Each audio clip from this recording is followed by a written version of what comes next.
अब देखिए, नेवी के लिए डील इसलिए भी खास है क्योंकि भारत को पिछले कुछ सालों से आईएनएस विक्रांत के लिए नए फाइटर जेट की तलाश थी, जो आखिरकार राफेल के एम वर्जन पर आकर खत्म हो गई। और अब वो वक्त भी नजदीक है जब भारत के बाहुबली आईएनएस विक्रांत और राफेल एम की तैनाती होगी। समुद्र के बाहुबली विक्रांत और राफेल एम की जुगलबंदी भविष्य में शत्रु के खिलाफ नेवी की रणनीति का अहम हिस्सा भी बनेगी।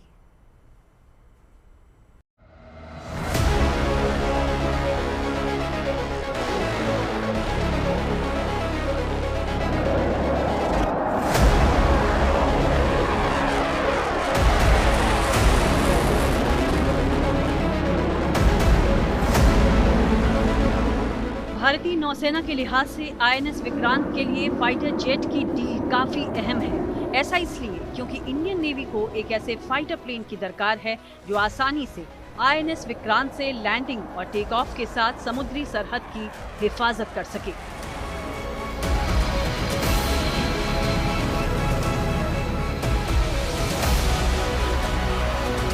Rafale M Rafale fighter jet का नेवल वर्जन है।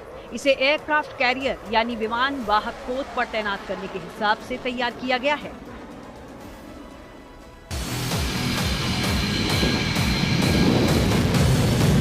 रिपोर्ट्स के मुताबिक राफेल के दोनों वेरिएंट में लगभग 85% कंपोनेंट्स एक जैसे हैं। इसका मतलब है कि स्पेयर पार्ट से जुड़ी कभी भी कोई कमी या समस्या नहीं होगी। सबसे पहले आपको राफेल एम और राफेल के फीचर्स और दोनों में अंतर को बताते हैं। एयरफ्रेम की बात करें तो राफेल एम को एयरक्राफ्ट कैरियर पर लैंडिंग के हिसाब से तैयार किया गया है। वहीं राफेल में स्टैंडर्ड एयरफ्रेम लगा है।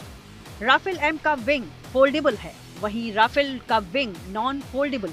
राफेल एम में टेल हुक है, जबकि राफेल में टेल हुक नहीं है। राफेल एम के रेडार में नौसेना के हिसाब से बदलाव किया गया है, जबकि राफेल में स्टैंडर्ड रेडार लगा है।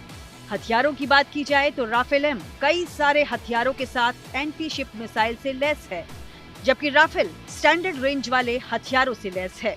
राफेल और राफेल एम में ज्यादा फर्क नहीं है। फर्क सिर्फ इतना है कि राफेल एम जो है वो एयरक्राफ्ट कैरियर से भी उड़ने में सक्षम होता है, और देखा जाए तो नेवी की जो रिक्वायरमेंट है उसके हिसाब से बनाया जाता है कि इसमें अरेस्टर होते हैं, उसके अंदर लैंड करने के लिए क्षमता होती है, और जो नेवी की मिसाइल्स हैं जैसे एग्जॉस्ट मिसाइल है और जो बाकी मिसाइल सिस्टम आधुनिक मिसाइल सिस्टम है उनसे लैस रहता है, और समुद्री क्षेत्र में ये काफ़ी दूर दूर तक 1850 किलोमीटर दूर तक मार करने में सक्षम रहता है।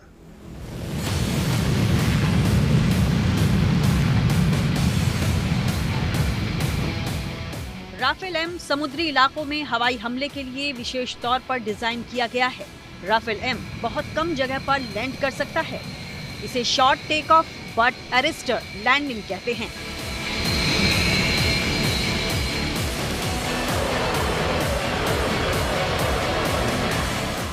आईएनएस विक्रांत पर 3 अरेस्ट वायर लगे हैं।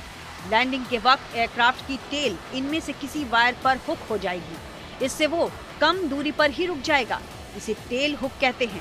इसी तरह के फीचर से राफेल एम भी लैस है। वहीं सामान्य राफेल में इस सिस्टम की जरूरत नहीं होती है। केंद्र सरकार की ओर से पिछले कुछ सालों से आईएनएस विक्रांत के लिए नए फाइटर जेट की तलाश थी, जो अब राफेल के एम वर्जन से पूरी होगी।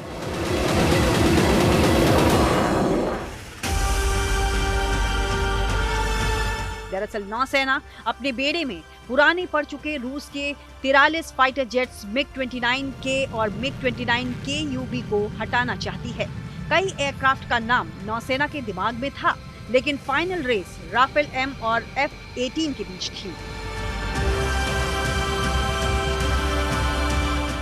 इंडियन नेवी ने साल 2017 में विमान वाहक पोत के लिए 57 मल्टी रोल कॉम्बैट एयरक्राफ्ट खरीदने के लिए रिक्वेस्ट फॉर इंफॉर्मेशन यानी RFI जारी किया था। आईएनएस विक्रांत के लिए 4 फाइटर जेट रेस में शामिल थे। इनमें फ्रांस का राफेल एम, अमेरिका का बोइंग F-18 सुपर हॉर्नेट, रूस का MiG-29K और स्वीडन का ग्रिपेन शामिल है। भारत के पहले स्वदेशी एयरक्राफ्ट कैरियर आईएनएस विक्रांत पर तैनाती के लिए इनमें फ्रांस का राफेल एम, अमेरिका का Boeing F-18 Super Hornet race में बरकरार रहे।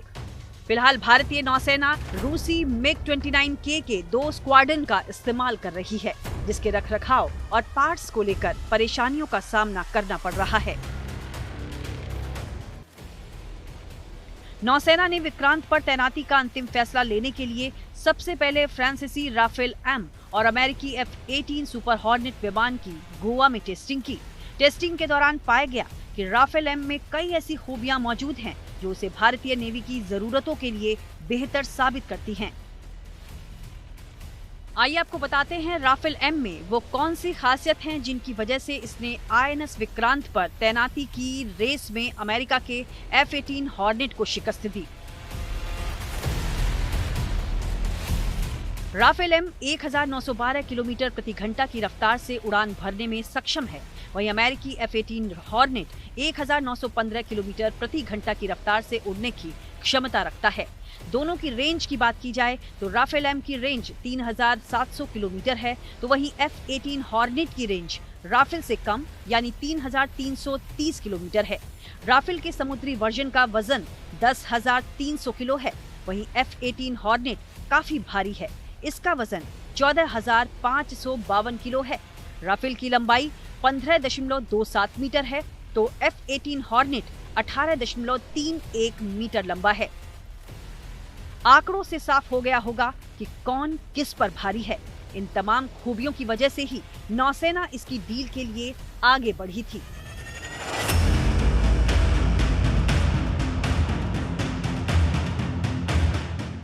भारत के नए विमान वाहक पोत को स्की जंप लॉन्च शिप की तरह डिजाइन किया गया है, जिससे कोई विमान आसानी के साथ युद्धपोत पर लैंड कर सकता है, जिसमें राफेल एम ने अपने साइज और ताकत के दम पर अमेरिकी विमान को पछाड़ दिया। राफेल एम लड़ाकू विमान अमेरिकी F-18 हॉर्नेट से हल्का और एयर फ्रेम में छोटा है। साथ ही ये लंबी दूरी की हवा से हवा में मिसाइल और हवा से जमीन पर मार करने वाली मिसाइल्स के मामले में अमेरिकी F-18 से आगे दिखाई देता है। नेवल एविएशन के जानकारों का ये भी कहना है कि तुलनात्मक रूप से बड़े एयर फ्रेम के कारण F-18 फाइटर जेट को हैंगर से फ्लाइट डेक तक ले जाने के लिए INS विक्रांत में काफी बदलाव करने पड़ेंगे। लिहाजा राफेल फाइटर जेट के नेवल वर्जन का पलड़ा भारी दिखाई दिया। राफेल मरीन परमाणु हमला करने में सक्षम है, जो हवा से हवा में मार करने वाली मिसाइल उल्का, हवा से जमीन पर मार करने वाली मिसाइल स्कैल्प और हैमर से लैस हैं। साथ ही राफेल एम प्रिसीजन गाइडेड गोला बारूद भी ले जा सकता है। राफेल का नेवल वर्जन इंटरनल फ्यूल के साथ ज्यादा हथियार ले जा सकता है। राफेल एम की फ्यूल कैपेसिटी करीब 11,202 किलोग्राम है, यानी दूसरे फाइटर जेट से ज्यादा देर फ्लाई करने की काबिलियत, जिससे ये ज्यादा देर तक डॉग फाइट में भाग ले सकता है। एक फाइटर विमान कितने दूरी तक दुश्मन पर हमला करने जा सकता है और फिर वापस आ सकता है, और जरूरत पड़ने पर वही फाइटर विमान कितने देरी तक हवा में घूम सकता है, ये चीज निर्भर करती है फाइटर विमान की फ्यूल कैपेसिटी में, यानी वो कितना ईंधन अपने साथ ले जा सकता है। ईंधन का मतलब है ATF, एविएशन टरबाइन फ्यूल। आमतौर पर सब फाइटर विमान जरूरत के मुताबिक अपने साथ 5,000 या 10,000 या 15,000 लीटर ATF ले जा सकते हैं। इन तमाम खूबियों की वजह से आखिरकार राफेल एम भारत की नौसेना का नया योद्धा बनने जा रहा है। दरअसल हिंद महासागर में चीन का बढ़ता प्रभाव भारत ही नहीं बल्कि पूरी दुनिया के लिए एक मुश्किल सवाल बनकर उभरा है। चीन ने पिछले दशक में हिंद महासागर क्षेत्र में अपनी उपस्थिति कई गुना बढ़ाई है।